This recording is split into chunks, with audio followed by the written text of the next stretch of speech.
Good morning. My name is Rana Yamout. I'm an anesthesiologist, pain and palliative care physician. Well, it depends on the patient's condition and the patient's status. When we are dealing with pediatric patients, so the tools that we use will be targeting pediatric patients. For example, we use the FLAG scale for pediatric patients, and it depends if the patient is able to communicate or not. So when we are dealing with patients who are able to communicate, we can use, for example, the visual analog scale or the numeric rating scale. And if adults cannot communicate, so in this case, we can use the behavioral pain scale, the BPS. These are the most common tools that we currently use in pain and palliative care. So when patients do not respond to curative treatment, then we look into life expectancy. If we still have around 3 to 6 months, then we encourage the use of interventional pain medicine for treatment of pain. For example, we highly recommend to use celiac plexus block for pancreatic cancer.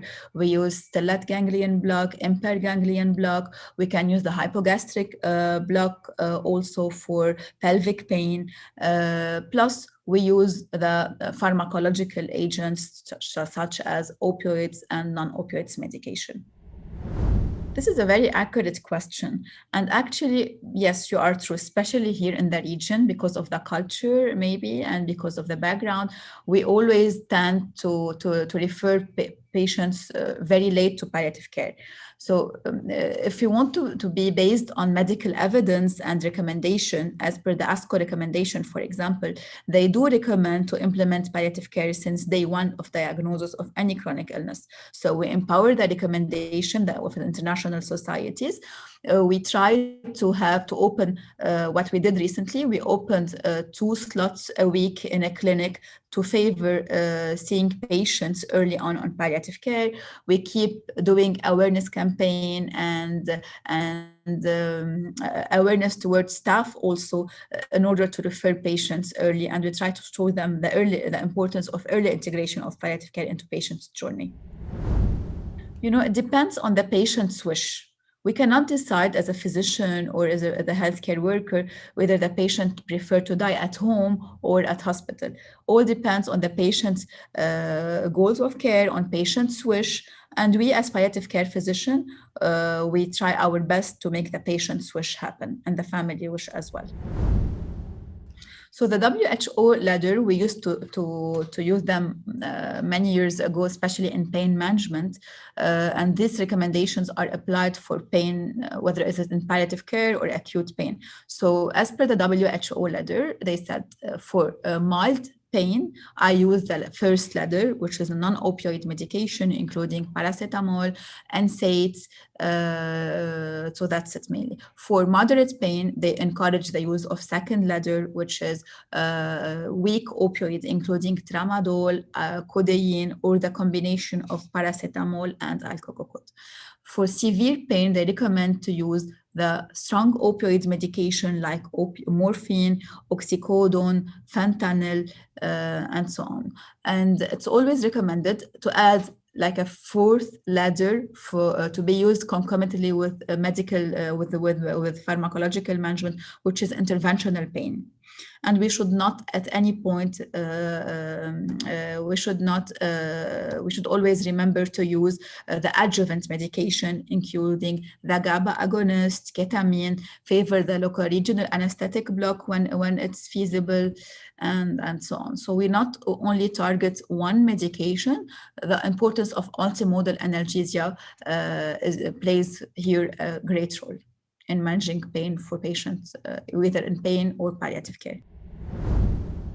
If the pain is not severe, if the pain is mild, then NSAIDs can play a role.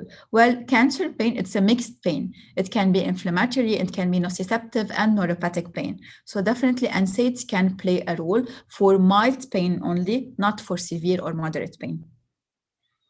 And we need always to make sure that the patient does not have any contraindication for that. So for moderate to severe pain, yes, we encourage the use of opioids, and it depends on the patient's response to opioids. Then we can escalate or do opioid rotation, but opioids play an important role in general in treating cancer pain. Definitely, it becomes very challenging to deal with a patient who is not able to do any decisions, is not decision maker. In this case, we try to see if there is any healthcare proxy or if the patient has any legal representative who can take decision on his or her behalf if the patient is not able to take decisions. So with the current tools that we have, it's very important not to keep our patients in pain. It's not allowed now in 2021 to have any patients dying in pain or any patient suffering from pain in palliative care or even in acute post-op pain.